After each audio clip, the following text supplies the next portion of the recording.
All right, everybody. So we're going to go ahead and get started here. Welcome to your Avalanche Fundamentals question and answer. We have hold on one second. We have our four presenters here. We'll all be live to answer your questions. So what we're going to do here is group our questions by those lecture videos. So I know you all have burning questions from all of your lectures that you've watched, but we'll try to group those by each topic. So we're going to start off with intro to avalanches. So be thinking of all of those questions.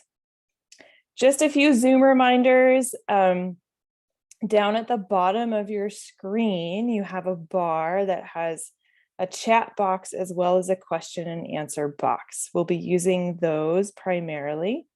We have all of you muted. So just because there's a lot of you, we have you all automatically muted. If you want to ask a live question when we get to the question part, you're going to raise your hand by clicking the raise hand button on that bar, and we'll unmute you to ask your question. Also, feel free to type in your questions to the question and answer box. We'll be monitoring that box, and we'll be keeping themed questions in there to answer. So if we have a lot of repeat questions, we're not going to reply to every single one, but we'll have the presenter reply to a theme if we see one. So we'll have each presenter give about a 5-minute recap of their lecture, and then we'll open it up for questions, and we'll move through all four. So we have Shannon up first with that intro to avalanches. So a couple updates. Obviously, we have postponed our field days for this weekend. Our solution to this is a bit of a moving target. So you should have all gotten an email in regards to moving that field day. So we are holding steady with hopes of lots of precipitation next week to run our field courses the 11th and 12th. So far, we should be able to maintain the snowmobile course on the 18th and 19th if you're signed up for that. If that 11th and 12th weekend does not work for you, we have our January days, the 21st, 22nd, 23rd, 29th, and 30th. All of those are available until full, and we're trying to add multiple days as we speak. So as soon as we hear back from the rest of our staff about what days we can add, you'll be getting an option for additional days. So be patient with us as we navigate this low snowpack beginning of the season. We'll all make it through it, make sure that we can get you guys all out there. So we're excited to run field courses. We're just being patient so that we can maintain a good learning experience for you guys. That said, we had to do a little update for our waiver. So those of you who have already submitted it, awesome. I'm so sorry, but I need you to do it one more time. It is online, so it's a super easy thing this year. I did stick that in the chat box. So if you don't see it, scroll up. If you go ahead and do that right now, that would be awesome, assuming that we'll get all of your field days this month or next month. So once we do get to those field days, just a reminder that they start at 9 a.m., both at Bridger Bowl and at Buck Ridge. The Bridger Bowl course meets at the bottom of Sunnyside at the quad, and the snowmobile course meets at the Buck Ridge trailhead at 9. So in the meantime, we will update you as soon as we have any information for you. If you don't hear from us, assume all systems go. If you have anything that comes up or any questions, please shoot us an email at friendsofgnfac@gmail.com. MT Avalanche is separate. That's for the forecasters. So if you email friends, that gets to Shannon and I, who are your education coordinators, and we can get those questions answered quicker. So without further ado, I'm going to welcome Shannon to the stage for a recap on Intro to Avalanches, and we'll be going through your questions. Thanks, Shannon. Awesome. Thank you, Jody. Like Jody said, I will just be doing a quick recap and then we'll open it up to questions.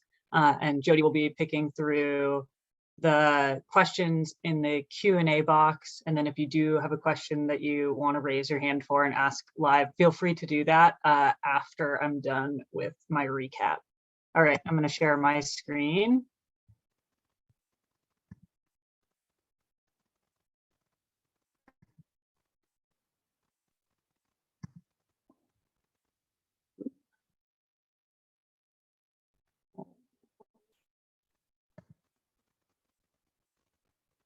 One moment.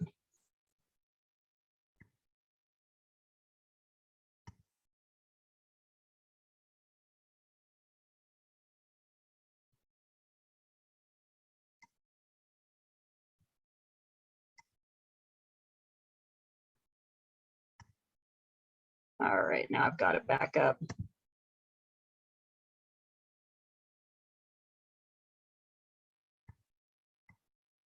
Okay, so for those of you who watched my video, we're going to be covering Intro to Avalanches and Terrain. And so what this presentation covered is a introduction to avalanches, or some terminology, identification of avalanche terrain and consequences, and then simple steps to reducing your exposure to avalanches. So kind of started off with going over what is an avalanche, and the primary points being that avalanches are snow moving down slopes as a simple definition. And then there are two main types of avalanches. We have our loose snow avalanches and our slab avalanches.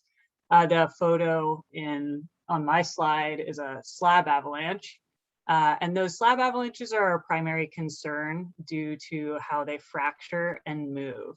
So they can entrain a lot of snow, they can fracture above a skier or rider, knock you off your feet, and they can get moving very quickly, speeds upwards of 60 miles per hour in a matter of seconds. So they can be really dangerous for people out recreating. And then even smaller avalanches can pose serious consequences.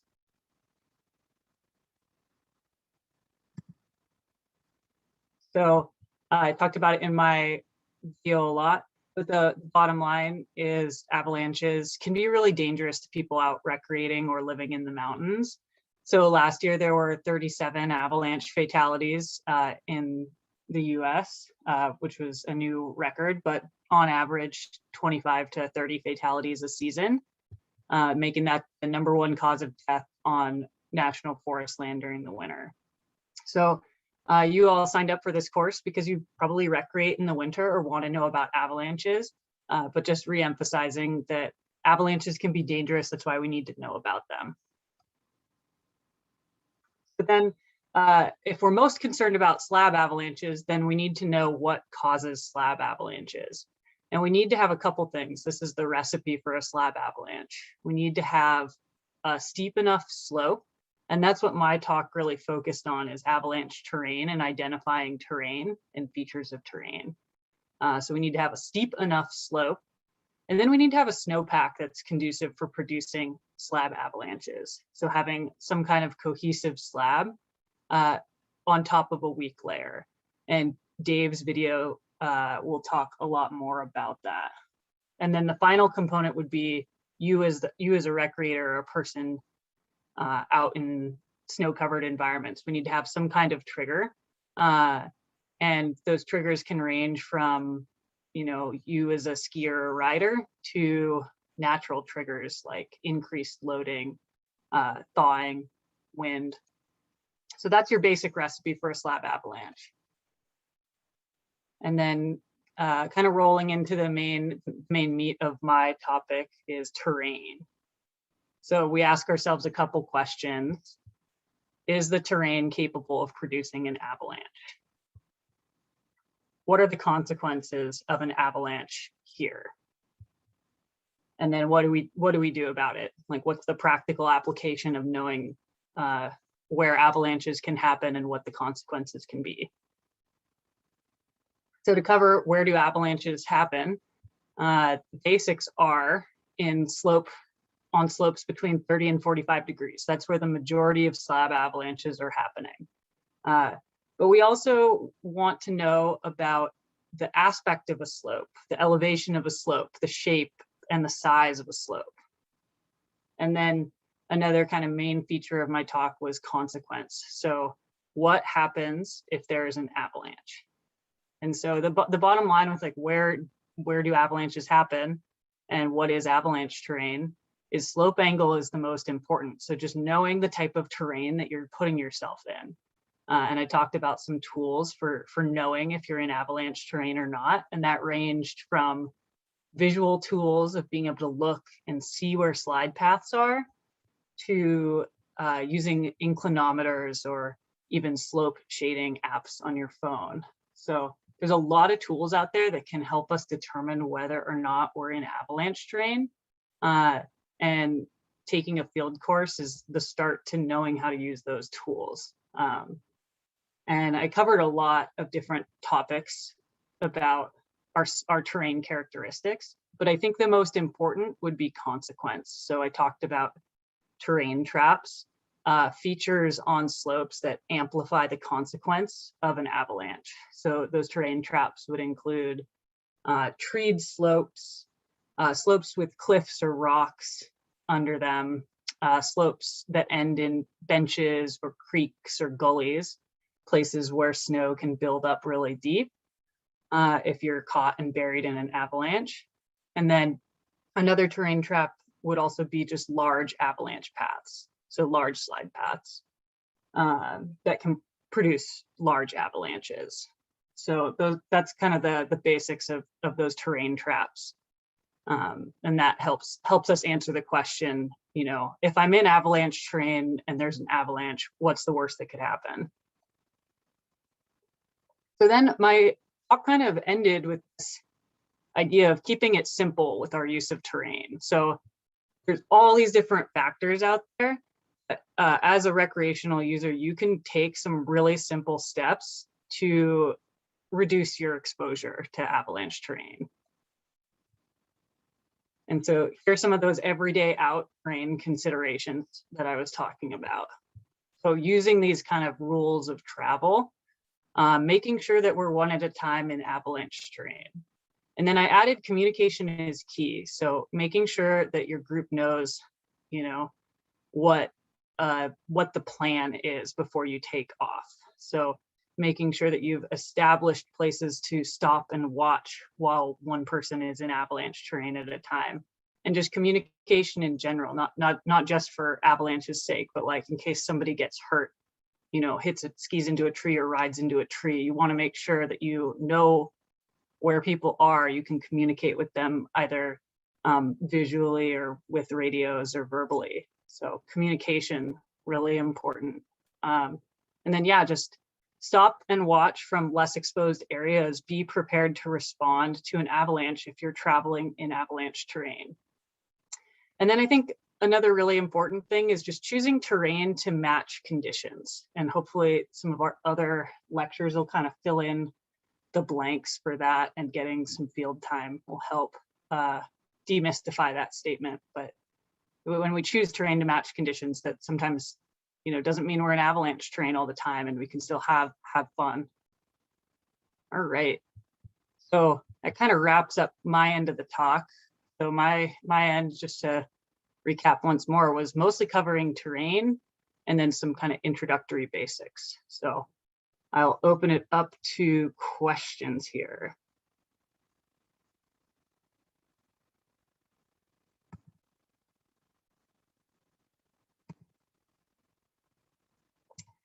Jody, were you going to MC some questions, or would you like me to pull some from the Q&A? If there's some in the Q&A, go ahead and answer them. If I see any raised hands, I will unmute folks. Cool.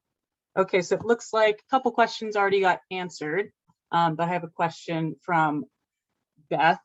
If you ski down first safely, how do you choose a good spot to see your partners yet stay out of a potential AVI field? So I would say it really depends on what the terrain looks like. So what the size of the slide path is and what the edges of the path look like. So I'd almost, to answer that, would have to like see a specific picture to give you a really good answer. But generally you want to just do your best to not be too spread out from a partner so that you can't respond to help them, while also not being in a slide path yourself. I don't know if that helps answer that question. Next one I have is, oh, that one of my questions went away. All right, and then I have another one. Have a note from this the presentation that different types of trees signal avalanche terrain. Why is this? Oh, that's a great question. I think I'd mentioned because one of my slides had a combination of pine trees and then some aspens on a slope. And I think I noted that oftentimes in areas that will have avalanches run through them, you'll see different types of trees growing after trees have been destroyed by avalanches. And then another indicator would be that you just see a lot of smaller trees. But the regrowth or regen trees can also be an indicator that you could be in the extent of a slide path. Cool. Okay, one more question here. How do you determine the fall line to measure a slope angle on? That's a really good question.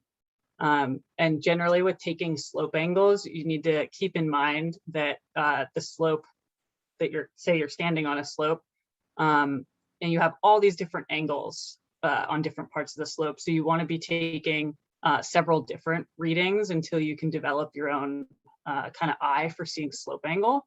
And for determining fall line, you're generally just going to take the steepest fall line. And when you think about fall line, it's if you were to drop a ball, where is it going to roll to? So that's also something that can take a little bit of an eye to figure out. But with measuring slope angles, just getting lots of practice will help you feel more comfortable knowing what fall line is and how to kind of average out a slope angle. All right, next one.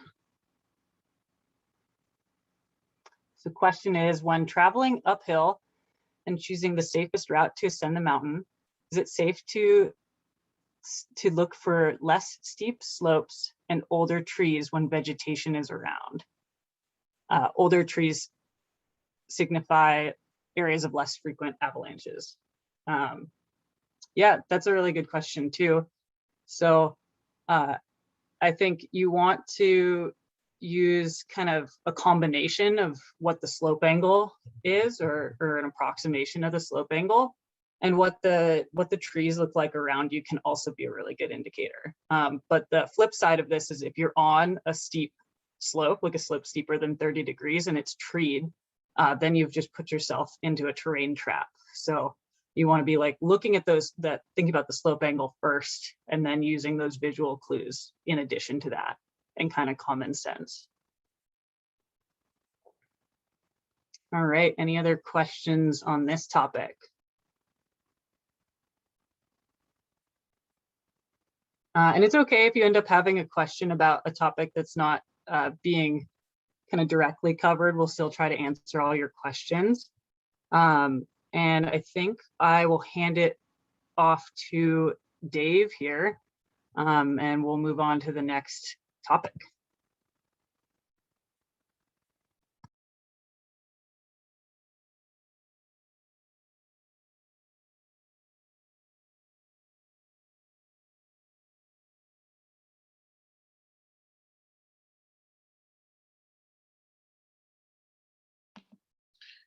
All right, Jody, can you see my screen as it is intended? And can you hear me? Yes, indeed. You are off and rolling, Dave. Very good, very good.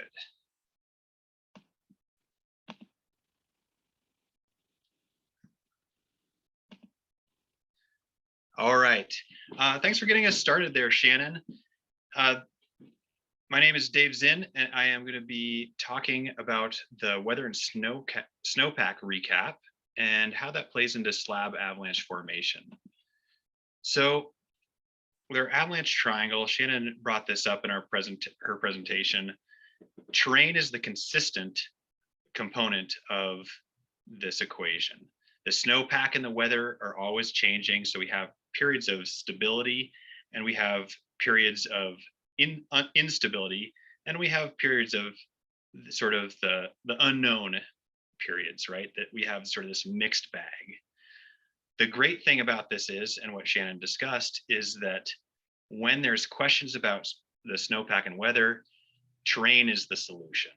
We can always fall back onto safe terrain selection and keep ourselves out of harm's way. So when we're talking about the snowpack, the first thing to understand is that weather events create a layered snowpack.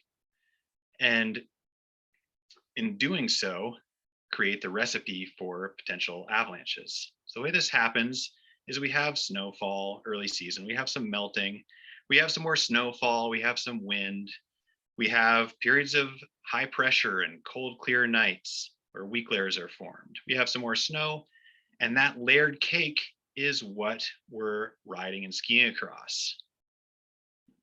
Now, the layered cake or the layered snowpack is not necessarily a problem. It is a problem when we have a slab over a weak layer, or more simply, we have something over nothing. In this video, that recipe or that situation is really clear. We have a big, thick slab of snow, and that's sitting on top of a weak, sugary layer of snow. You can see how the upper layer of snow is really consistent or consolidated, and the lower layer is basically falling apart in our person's hands here. When we're talking about instabilities, there are new snow instabilities and there are persistent weak layer instabilities. When we're thinking about new snow instabilities, what we're really talking about here is the storm snow, wind-loaded snow or wind-drifted snow. And the thing to know about these instabilities is they can come on quickly with a storm, and they also tend to stabilize relatively quickly as long as there is an absence of this persistent weak layer. Persistent weak layers, which we discussed in the video, consist of depth hoar, surface hoar, and near surface facets primarily. And just like the name implies, they are more long lasting. They can last for weeks or months, and they can sort of plague our snowpack for long periods of time. Starting by thinking about those storm instabilities or new snow instabilities, there's some ways that snow can fall that creates a more stable situation versus a less stable situation. When we have an upside down snowpack, we start out with cold temperatures and light, dry powder snow, and throughout the storm, the temperatures rise and we end up with a dense, heavier snow. On top of that, we can have a unstable picture. Compare that to a right side up storm where the snow comes in warmer and hopefully bonds well to the snowpack surface. And then throughout the storm, it gets colder and we end up with light, dry powder on top. Not only is this better riding and skiing, it's also a more stable recipe. Those persistent weak layers we discussed in the video in more depth are depth hoar. This is generally a crystal type that forms at the bottom of the snowpack, and it forms early season when the snowpack is thin and the temperatures are cold. Throughout the season, we have near surface facets that may get formed. These get formed in the top 10 to 20 centimeters of the snowpack, and again, they get formed by periods of cold, clear nights and warmer days, so periods of high pressure where the temperature gradients are swinging wildly one way or to the other. And lastly, the surface hoar. Surface hoar is dew that forms on the snow surface. And again, this forms in the cold, clear, and calm nights. One thing that's important to understand about near surface facets and surface hoar is they're not unstable until they're loaded. So the way that happens is new snow or wind drifted snow. When we're thinking about our snowpack evaluation, we're trying to figure out, okay, well, we are considering going into avalanche terrain today. So now we really need to figure out, is the snowpack capable of producing an avalanche? And how is the weather contributing to any instabilities out there? We want to start with thinking about our bullseye data. These are our red flags that the snowpack is unstable, and today might not be the day to be in avalanche terrain. The number one sign that snowpack is unstable is that you're out there and you see avalanches. When we see avalanches like this one, that means similar slopes are also suspect and should be considered unstable. A day like this, you do not need to dig a snow pit. You just need to know to stay off of steep slopes. Collapsing of the snowpack, which results in this loud whooping sound or shooting cracks. This is a sign that the snowpack is unstable. The snowpack is telling you to stay off of steep slopes here. So what's happened when you hear a whoop or see a shooting crack is that you have effectively triggered an avalanche, but the slope wasn't quite steep enough for that snow slab to release. We know that when there's lots of new snow, instabilities are rising. We like lots of new snow, but these are days when riding your sled in the flats away from the bottom of steep slopes is a good idea, or potentially going to the resort rather than exploring the backcountry in avalanche terrain. Recent wind loading is another way that the snowpack experiences stress. We're adding weight to the snowpack and increasing the stress on the snowpack. And also we're developing these drifts of snow that can fracture an avalanche in and of themselves. And the last sort of red flag for us is this rapid warming. So what we're thinking about here is the first time in the spring when we get significant warming or multiple days above freezing, the snow surface can become wet and we can have loose snow avalanches that come down, or the more destructive wet slab avalanches. Now, not every day out there, in fact, lots of days when you're out there, you're not going to see these really obvious red flags like I'm describing here. So what we need to do then is we need to dig a snow pit, perform an extended column test, and that gives us more data to make our decisions. If you're not getting more data, you're rolling the dice. That extended column test, I'm not going to describe it right now. You're going to get a lot of information and practice doing that in your field session. So that's my wrap up for this talk right here. I hope everybody has a great winter, and we'll take some questions here. The other thing that I wanted to mention is that a great way to find out what the snowpack is doing, besides digging pits and looking for those red flags, is signing up for the advisory. I will email you the advisory with what to look for every morning. All right, so let's get into some questions here. Jody, do we have any live questions? Not right now, so you can just work through the Q&A box. All right, sounds great.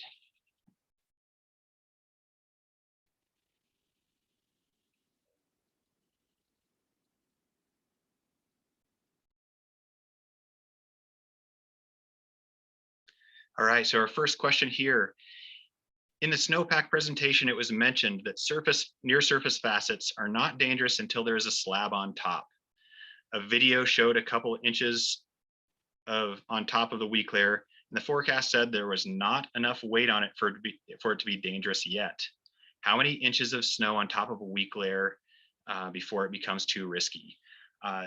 Dawson, that's a great question, and I'm going to give you my best answer. It depends. All right, so what we're looking at is rather than thinking about the number of inches of snow, we're thinking about the amount of weight. So snow can be different densities. The heavier that snow is, the fewer inches of snow it takes to potentially push that over the edge.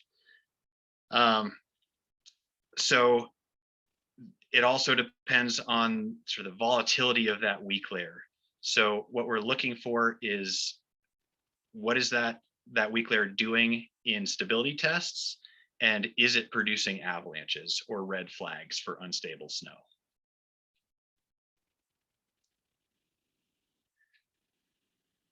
All right, Coulter. If you come upon another group that is digging a snow pit or has just completed doing a stability test, what types of concise questions should you ask to gain as much information as possible? Should you dig your own pit? Great questions. So the most concise question that I want to know the answer to is, if they're digging an extended column test, which you'll be practicing a lot, is, did that test propagate failure or not? So what that means, and you can go back to the video that we had you watch on YouTube, is when that failure initiated underneath your shovel, did it spread across the entire column? If it did, we're considering that generally an unstable result, and we want to find safer terrain. Terrain is our answer. And then, should you dig your own pit? My answer to this is always going to be yes. More data is good data. All right, we want to be able to figure out what different areas are doing, and make sure that the pit that you are asking about is representative of the terrain that you're planning to ski.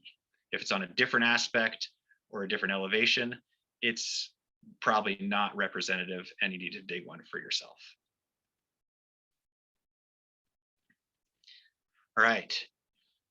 Man, we got a lot of great questions here.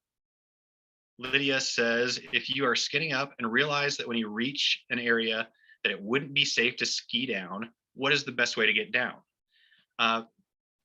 Well, hopefully you have used a safe route up, and the best way to get down is the way you came up. So one of the things that's important for me when I'm thinking about my up route, if I'm skiing or snowmobiling, is that I'm utilizing the terrain in the safest way possible. So I'm staying out of avalanche terrain until I'm ready to recreate in that avalanche terrain, right? So if you get up high and you start to see those red flags, and you say, this is not the day to be in steep terrain, go back down that safe route that you used to get up.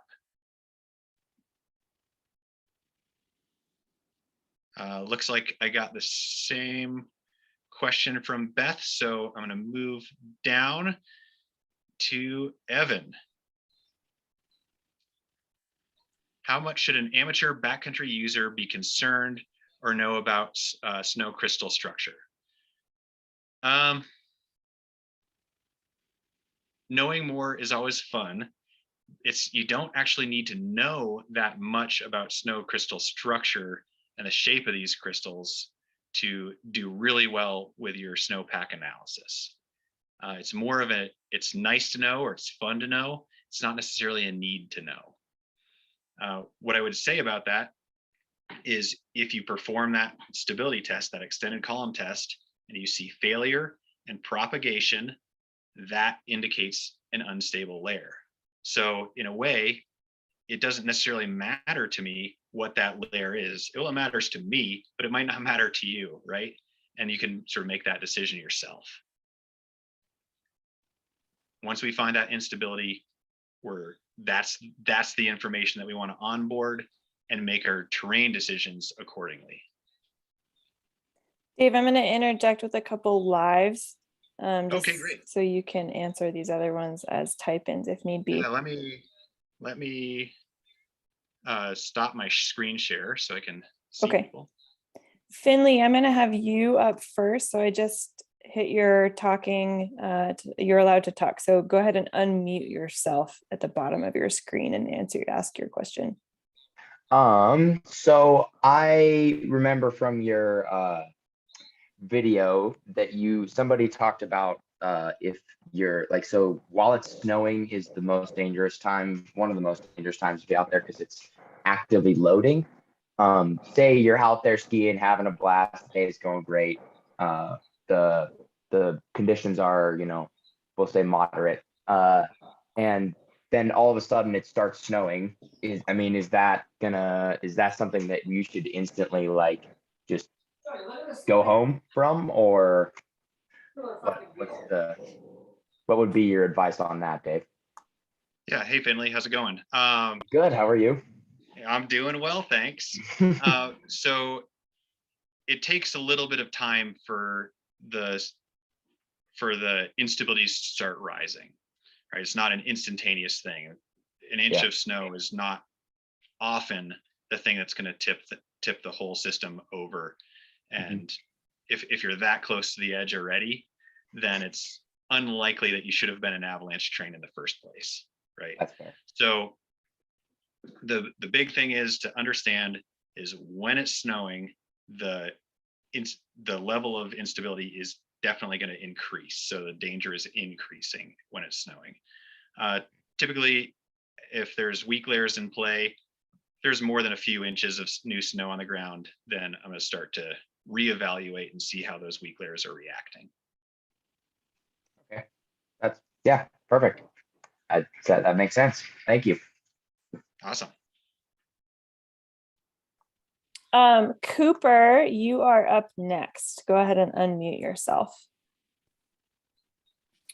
Hey, so my question was about temperature gradients, and I understand the concept behind that, but similar to like the slope angle between 30 and 45 degrees, that's when you're looking for most concern. That's kind of your bad zone. With the temperature gradients, is there a specific degree change between the ground temp and the current air temperature where you should start being concerned? And then if it goes beyond that, it gets back into a green area, or is that more of a objective thing too? Yeah, I understand. I got you. Understand your question. So generally speaking, and this is another one of those it depends answers. But when we're looking at temperature gradients in a snowpack, when we are looking at temperature gradients, or if you're using that to determine, is this snowpack gradually weakening or is it gradually strengthening? The threshold, that's an easy one to remember, is 1 degree centigrade over 10 centimeters. If the temperature gradient is larger than that, that section of the snowpack is going to be weakening. If it is less than that, so it's the change over 10 centimeters is less than 1 degree C, it's generally going to be strengthening. The sort of unfortunate part about this is that our snowpacks weaken much faster than they strengthen. Does that answer your question, Cooper? Yeah, actually it does. Thank you very much. Absolutely. Thank you. Thanks, Dave. I think that's it for lives. Okay, then Jody, I'm going to go to the question and answer chat box and answer any remaining questions and turn it over to Alex.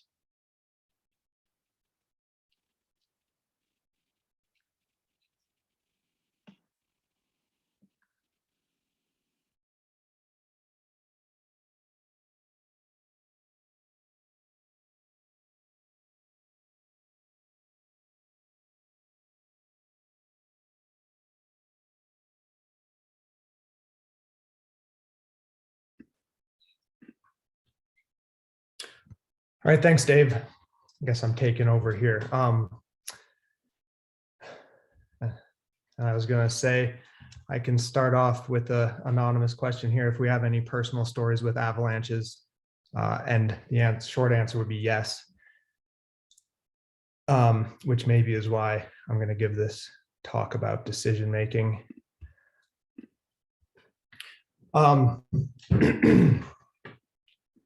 So, Dave,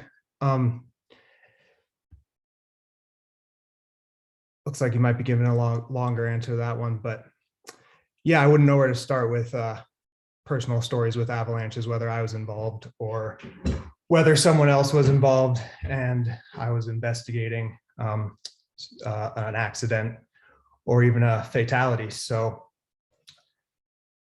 the talk that I recorded covered decision-making and avalanche terrain, and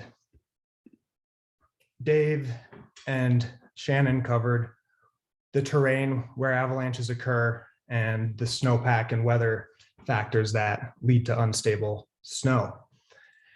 And it's when we decide to go out into avalanche terrain or out into the mountains and play that we have to decide where we're going to go and at what times in order to avoid having an unfortunate accident with an avalanche. And we don't want to totally scare you out of the backcountry or out of skiing or snowmobiling or snowshoeing or playing in the winter, because there are plenty of times where we can go into the mountains and even into avalanche terrain, and it's safe to do so. But there are also a lot of times when we need to stay out of avalanche terrain. This is the same slope that I just showed in the last photo, but on a different season, where this season with all the tracks on it, even though tracks don't mean it's totally stable, there's a good chance that this was a better time, a better snowpack to be playing on that.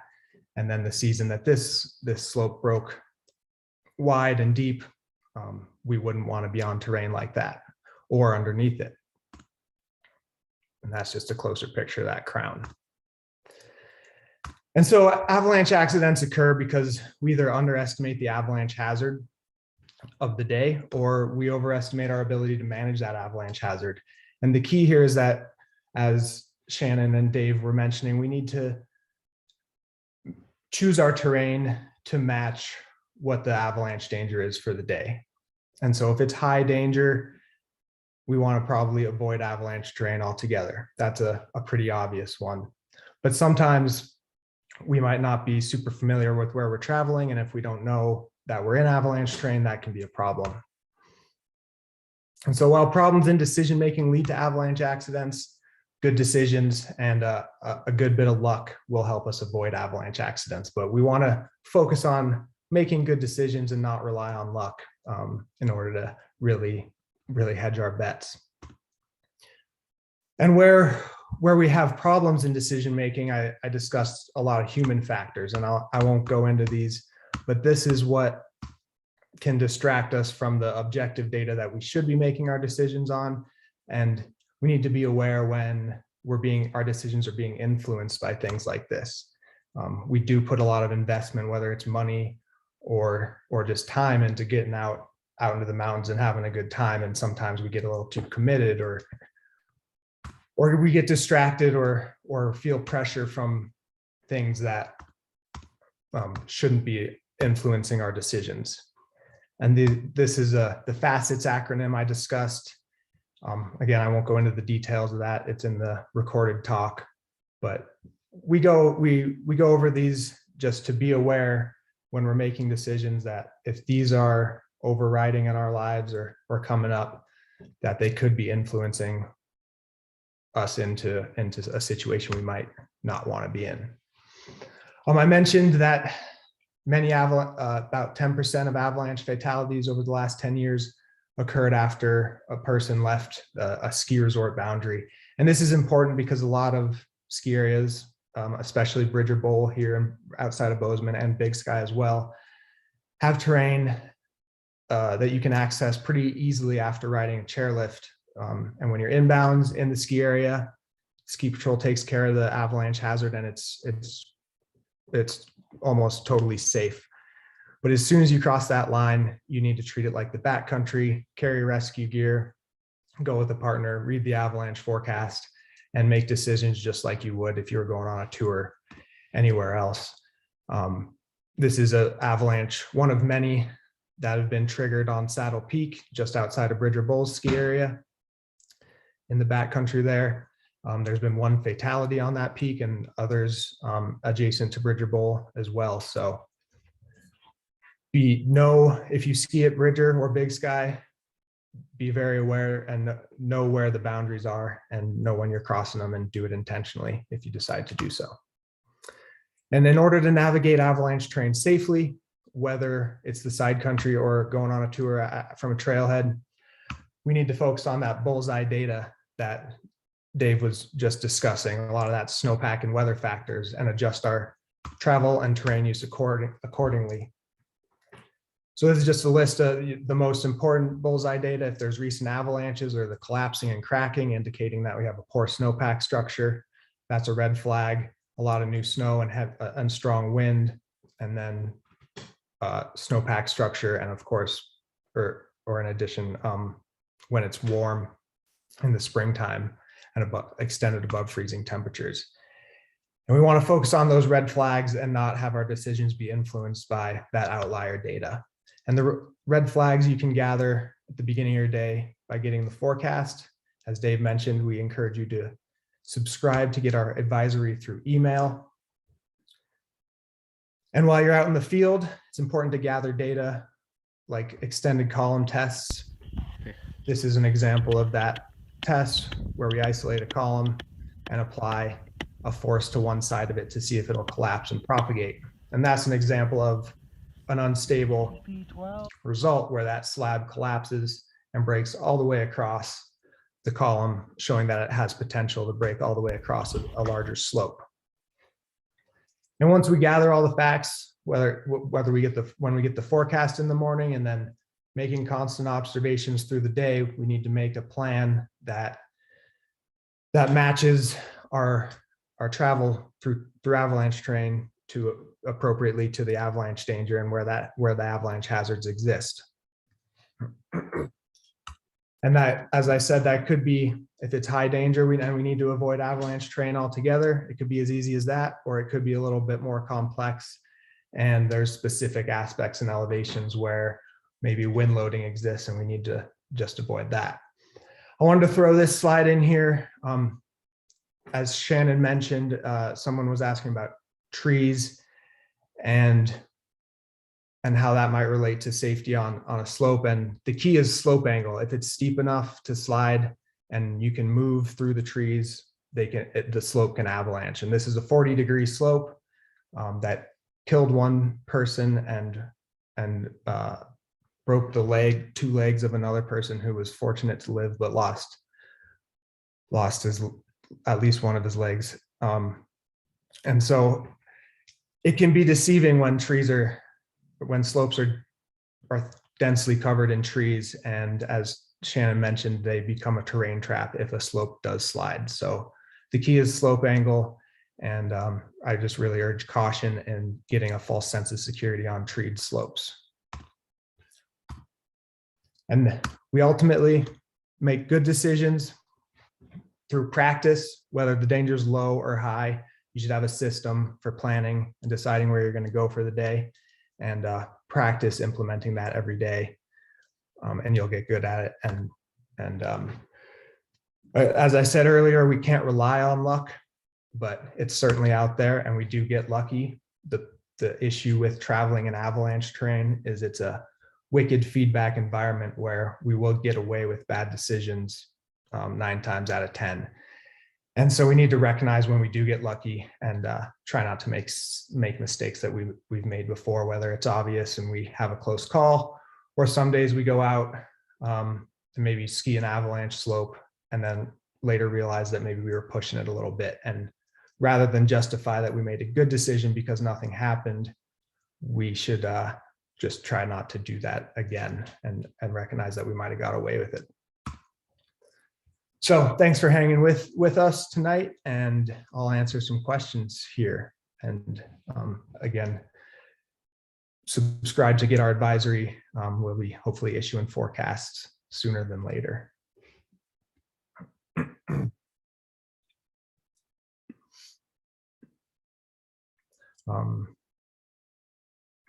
Let's see, Jody, let me know if we have any hands raised, but I'll start in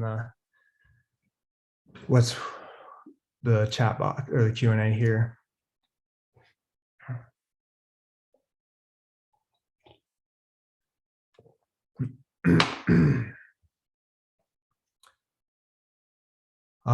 So this first question, if your approach route ascends a different aspect Then your descent. How do you assess snowpack stability at the top of the descent? Would you dig a pit at the top? If a cornice is present, wind loading is obviously at play. Is cutting a cornice advised? How do you mitigate the danger a cornice poses? All right, a few questions there. Yeah, it's tricky if you're, oftentimes you might have a route plan that is a loop or something and you go up one aspect and down another. And in those situations, you may want to gather data on a similar aspect to your descent if you can before on the way up. When I'm skiing stuff like that, it's usually, later in the season after we've gathered a lot of data on a lot of aspects and elevations, and it might not be data from that day or that approach that is giving me an idea that that slope is okay to ski. But I want to have some sort of idea that it's okay to go there before even considering it. And then, yeah, if I feel like it's safe based on previous avalanche activity and weather, then digging a pit at the top is a good idea. And if it is avalanche terrain, you want to have someone stay in a safe spot and spot you. Cutting cornices, I would say, is not advised. They can break back farther than you think and cause a fall down a slope. Or if you have really small ones and have a really good idea where the edge is, it's a good way to get an idea, a stability, like a slope test. But only really small ones, I would say. You got to be really careful when they're big, and it can definitely be a cool process, but it can be very dangerous. So to mitigate danger a cornice poses, either totally avoid it or ski, minimize time below them and don't travel below them if they're being loaded currently by wind drifting snow. If they're growing, that's a time that they'll break naturally. And when it's really warm and above freezing and they're starting to melt and lose strength is when they'll break naturally, and you want to avoid being below cornices. So I hope that gives a little bit of insight to that. What does this extended warm and dry early season weather do to the base layers with the high temperature gradients in any of the snowpack? Is it a bad omen for mid and late season?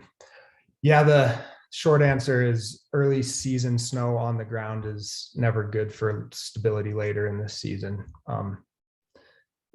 Maybe not never, but almost never good for later season stability. We'll know in January, or hopefully in January, when we pile some snow on top, or even maybe later this month when we pile some snow on top. And that's the best way to see how these whether these layers are going to be strong or weak, is to get some natural tests on them. Otherwise, we'll be digging as the slab grows on top and doing our stability tests. But yeah, it's hard. We can't avoid temperature gradients in the shallow snowpack, so there's probably some facets growing, and the crusts typically don't help either.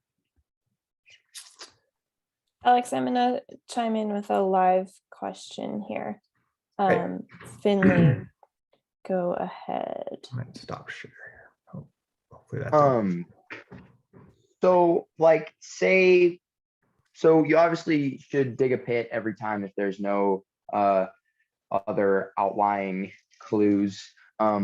Say on a bigger slope that's longer in length, like take Blackmore, for example, the face of Blackmore. I mean, should you would you recommend digging a pit like at the bottom and near the top, or in the middle, or just one? Yeah, I would recommend, kind of 2 is good. Okay. Definitely. Just because then you can kind of double check, or you might get 2 different elevations. Is definitely a good idea to do like the middle and the top, or bottom and the top, depending on closer to where your starting zone could be, is your best and most representative. And it's a good thing to reiterate that we can get good pit data on slopes that are shallower than 30 degrees, or they can be flat, really. So we don't have to Yeah. be in avalanche terrain to get data, but we do want it to be representative. And then sometimes you might find yourself digging close in avalanche terrain if you are really feeling confident and you just want to get that last check. But I'm going to say use confidence very warily, because it'll be easy to become overconfident. Yeah, that's fair. Cool. Yeah. Thank you. Yeah, thanks for the question. Is there any more live ones there? No, there's a couple written in ones Okay. that Yeah, will it's like Shannon's typing. we'll get to. Do you want to? You can write those if you want to. Okay. And I Yeah, can. looks like Shannon's answering that. So I'll I'll pass it off to Jody to go over the rescue section of what happens if things go wrong. And we'll all be here once she's wrapped up and can answer any questions on any of these topics. All right, team. Natasha, I see your question in the chat box. Write it in the Q&A box if you wouldn't mind, and we'll make sure that we get to it.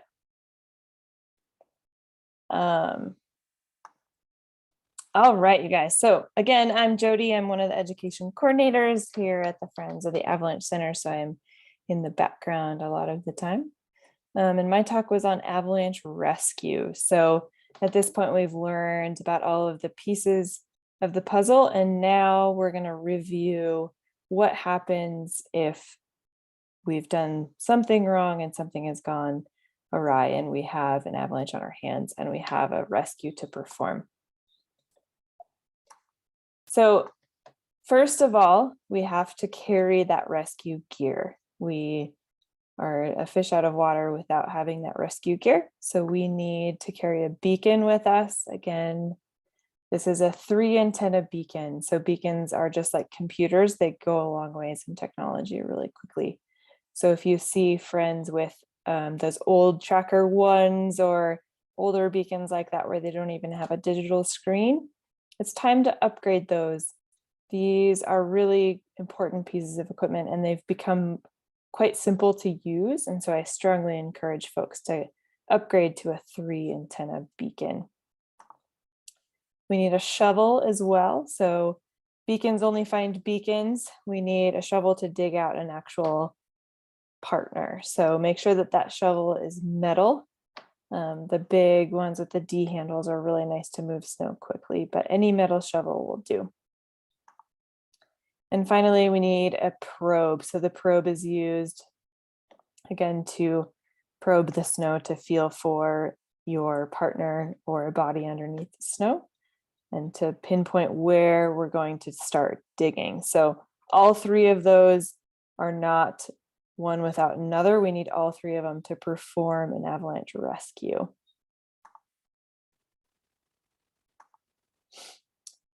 We need to practice with this rescue gear. So if you remember from our lecture, we don't have very much time at all before our partners might become unresponsive and lose too much air. So we need to practice with our rescue gear to make sure that we're really efficient with it so that we can make our rescue as fast as possible.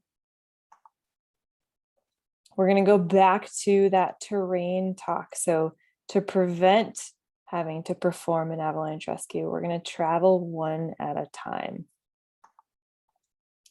We remember this photo from that rescue talk. We want to also make sure that we are watching our partners from a safe location.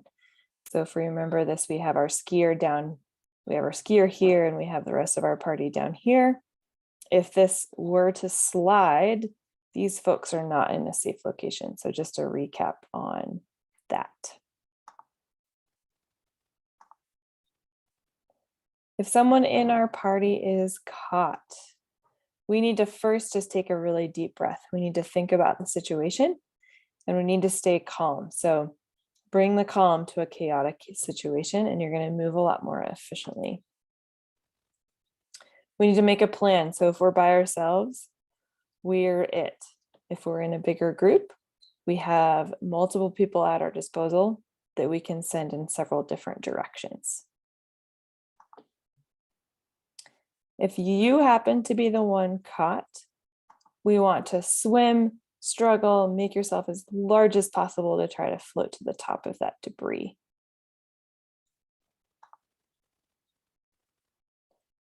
So we'll zoom out to a big avalanche slope perspective here. And we have our avalanche that goes down, and I'm luckily at the top where it's a little easier. First off, is this scene safe? So I saw a question pop up a little bit ago. What do I do how do I prevent triggering another wind slab? So if something has slid, that slope has released all of its weight already. So I can ski that bed surface without the danger of triggering another avalanche. However, I may have lingering wind slabs up over here or over here. So I want to try to get onto that bed surface as efficiently and safely as possible. I also want to make sure that there's no other safety concerns. So is there a raging mountain goat? Is there some other crazy scenario that's going to make this unsafe for me to perform a rescue? So I don't want to become another victim. We're going to beeline it to our last scene point. So my skier was skiing, and the last time I saw him was right here at the bottom of this shade line. I'm going to go as fast as I can to that point because I know he's not going to be above that. Avalanches have gravity in their favor, so I can go straight to that point. From there, I'm going to make sure I'm going to do a signal search. So I'm going to see if I have a signal on my beacon. If I don't, I'm going to navigate this debris pile in an organized fashion until I do get a signal. At that point, I'm going to work to get as close to that victim as possible. We call this our coarse search. Finally, we're going to get into our fine search. So this is narrowing my search pattern to a point where I can then probe the area to find my buried victim. And don't worry, we'll have lots of time to practice this in our field sessions. We really like practicing companion rescue in the field because it makes a lot more sense than from just a diagram. Once I have that lowest beacon reading and that fine search, I'm going to use my probe to pinpoint my victim. I'm going to leave that probe in place, and I'm going to grab my shovel. So just a reminder on proper probing. I have my lowest number here in the middle of this circle. So I'm going to put that probe in at that lowest distance reading. If I haven't struck my victim on that first probe strike, I'm going to probe out in a concentric circle in 10-inch increments until I strike that victim. So we should, if we've done a really good beacon search, strike our victim within the first 1, 2, or 3 probe strikes. Make sure that we're putting that probe in at a perpendicular angle. And we'll talk about this more in a field session when we actually have a slope to demonstrate this on. It's easy to think on flat slopes, but when we're on a steeper slope, we have to think about this a little bit more. Make sure that we leave that probe in place. So as we're taking our backpack off to fumble with our gear and get our shovel out, we don't want to lose our spot. So make sure that you keep that probe in place to mark the location of your victim. Finally, we're going to get ready to shovel. So we have probed our person right here. We're going to take a big giant step backwards down slope, and we're going to dig into the slope at our victim. What this does, this video doesn't have sound, so don't worry if you're not hearing anything. What this does is creates a big flat spot for us to pull that person out on top of. And it's easier for us to dig into the slope than straight down. So think about digging in instead of digging straight down, just like if we're digging a post hole, we can create this little teeny hole versus making this big platform. And this gets a lot easier when we have multiple diggers, so we can rotate diggers if we have more than one. This is going to be the hardest part of your avalanche rescue. So making sure that we have our beacon skills dialed is awesome and very key, but digging is going to be the hardest part. So we'll watch that one more time just for safekeeping. Okay, so our goal is to do this skiing. We can't wait for winter to come, but we want to make sure that we put all of these pieces together in the puzzle so that if we do make a mistake and we have to perform an avalanche rescue, that we have the skills to do so. So we'll get lots of practice in that field session. I hope this was a quick overview of rescue. And I will go ahead and move to the chat box here.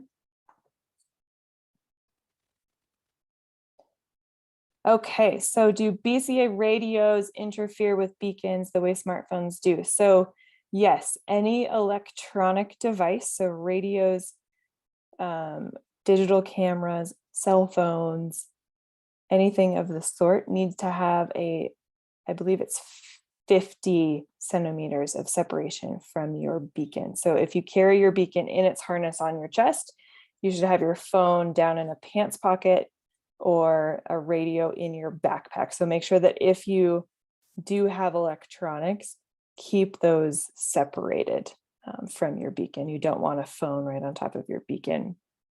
It'll mess with its transmission. And we can show you a demo of that in the field, actually. It's pretty interesting. Avery says, if the last person skiing a slope triggers it and their partners are substantially below the toe of the slide, should their partners transition to skinning in order to get uphill and begin searching? So great question, Avery. We tend to default talking about rescue from the top down, but that's not always the scenario. So sometimes we might have to go up. It's going to totally depend on the type of avalanche and the debris, what is going to be the fastest way to get to your partner. So it could just be running up really hard debris in boots. It could be a soft slab where moving is going to be a lot faster on your skins. So situation dependent, but a great thing to always be thinking about as we travel is, if something were to happen, what's my fastest way to get to my partner? Great question. Eric says, dumb question. There's no dumb questions, Eric. What is a good rule of thumb for jabbing the probe down onto someone in the snow? I am concerned that probing might cause more harm. That is a great question. So we would rather get our partner out alive with a poke than not alive. So I know it's easy to think about what happens if I poke them in the eye or something of the sort. We wear a lot of layers skiing, and we're not spearfishing when we're probing. So we're doing this methodically. And I would not suspect that you were to impale your partner as you probe. So focus more on finding your partner than harm that you're doing, because we want to just get them out of the snow. Paul says, on that topic, how can you tell with the probe that you've found your victim rather than anything else, such as firm snow, debris, or on the ground? So this is why we practice probing. If you take your finger right now and you poke yourself in the stomach or the belly or the back or somewhere, you have a bit of give. It's soft, but it's also going to stop that probe. So the more you practice, the more types of things you're going to hit under the snow, such as rocks, plastic, squishy ground. And it's amazing what difference you can tell as you practice. So we try to practice with backpacks because they have a similar amount of give with the probe. So it's surprising how well you can tell.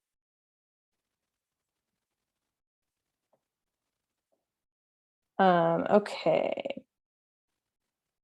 Evan says, in the video, there was a line about how digging perpendicularly also protected the victim's airway. How does this actually protect the airway? So if you think about avalanche debris, consider these large blocks of snow tumbling downhill, and blocks aren't necessarily going to land perfectly on top of each other. And so there might be little air pockets in your victim's burial hole. So if you probe and you're standing right on top of that victim, the weight of you standing on top could break that air pocket down just by weight. And so stepping away from that and digging in is going to protect that vital airway. Not exact science because there's not a lot of research done on buried people under snow and air pockets, but we want to give them the benefit of the doubt as best we can. I hope that answers your question. I see Patrick, Shannon is typing an answer to Patrick, and Alex is typing one to Susan. Susan's, I'll go ahead and talk about to the whole group. So do you leave your beacon on in transmit mode for the whole day? Definitely. So anytime we are skiing, whether or not we are in avalanche terrain or not, we want to always have our beacon on. It becomes it's too many things to keep track of to turn it off and on. And sometimes we do the best to estimate where we are, but we might have missed something. So we always want to leave that on just in case.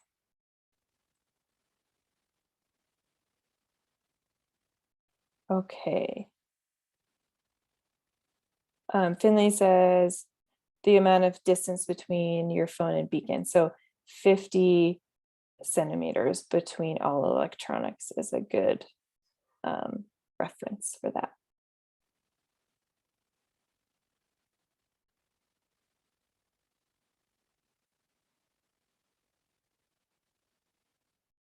Do I have any other questions?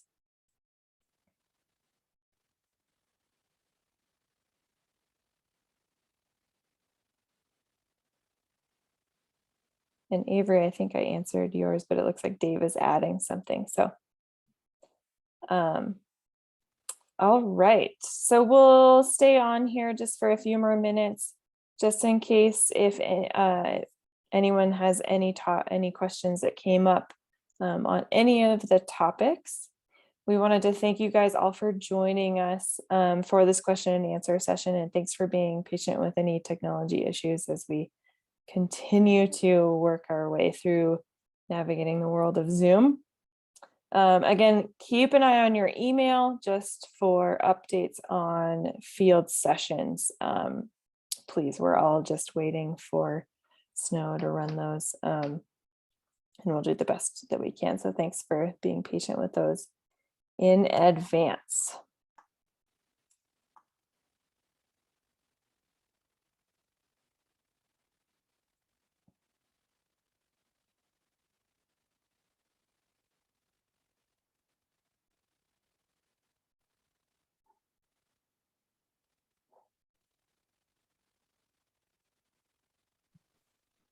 Hey, Jody, I was going to answer this question that popped up because I did just answer this in the chat box. Oh, awesome. Go ahead. Someone is asking, does your phone still impact the beacon if it's in airplane mode? And the answer is yes.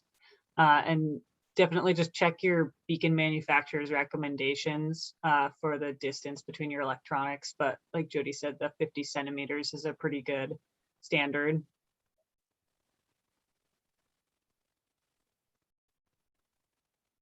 Yeah, some are 30, some are 50. 50 is a safer bet.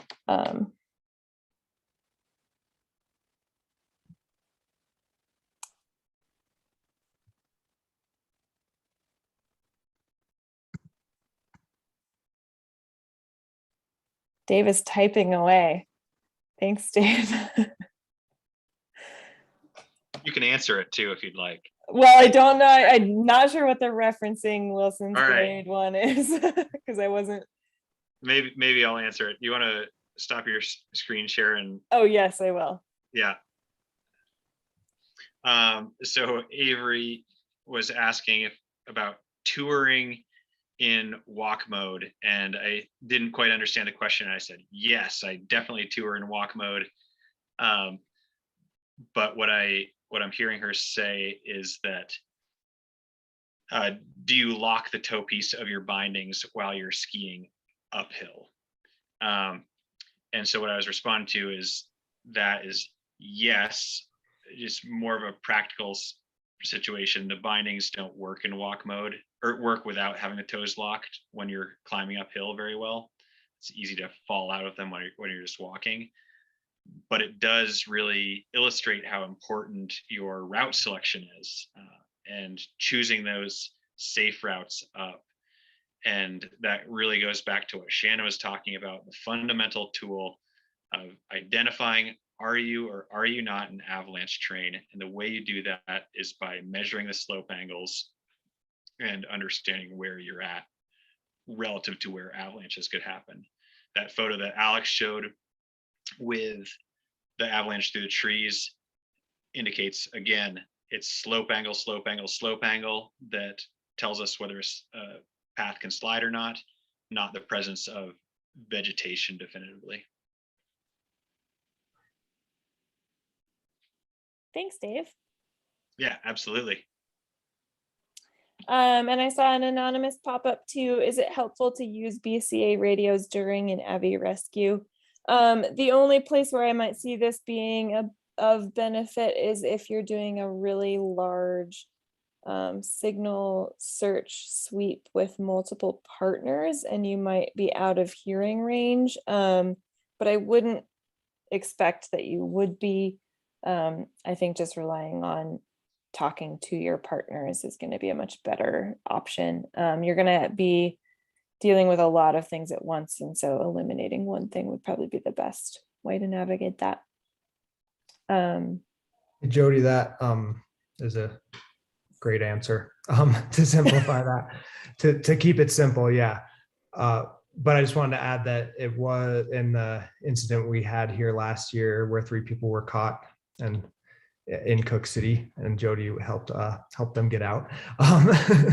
But they were in a place with no cell service and very far from any cell service, and they were able to call for help by kind of flipping through channels on their BCA radio until they got a response from someone who was like in near town and able to go to a gas station and call 911. So if you do have them and don't have cell service, that's a potential way to get help. But I would also recommend having a better system if you don't have cell service, like an inReach or satellite phone or something.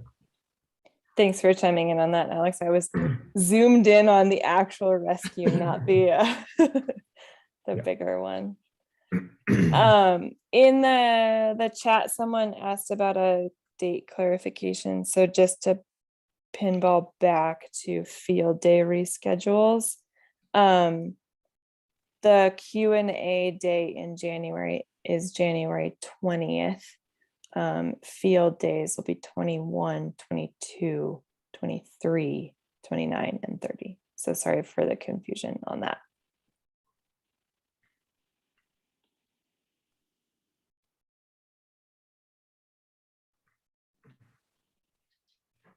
Okay.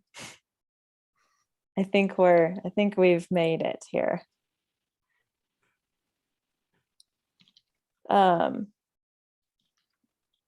Okay, we'll stay on for just a few more minutes. Thank you all for joining us and bringing all your great questions. Thanks for the rest of our speakers for answering those great questions and giving little recaps. Make sure that you watch your email for any updates that come up. And we appreciate you all tuning in tonight.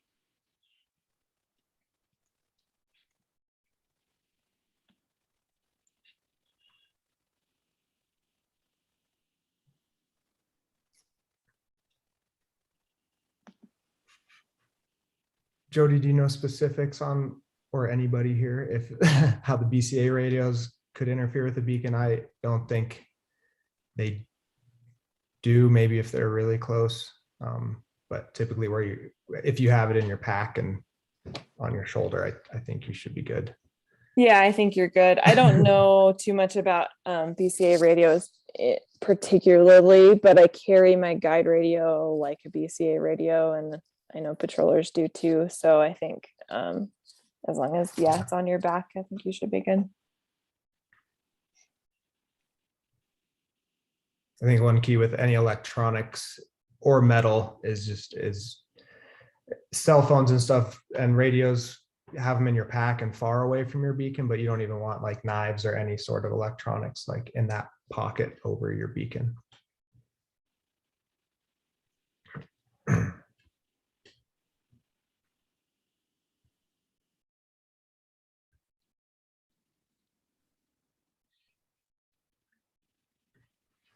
All right, looks like we got them all. I don't see anything else popping up. Thanks, everybody.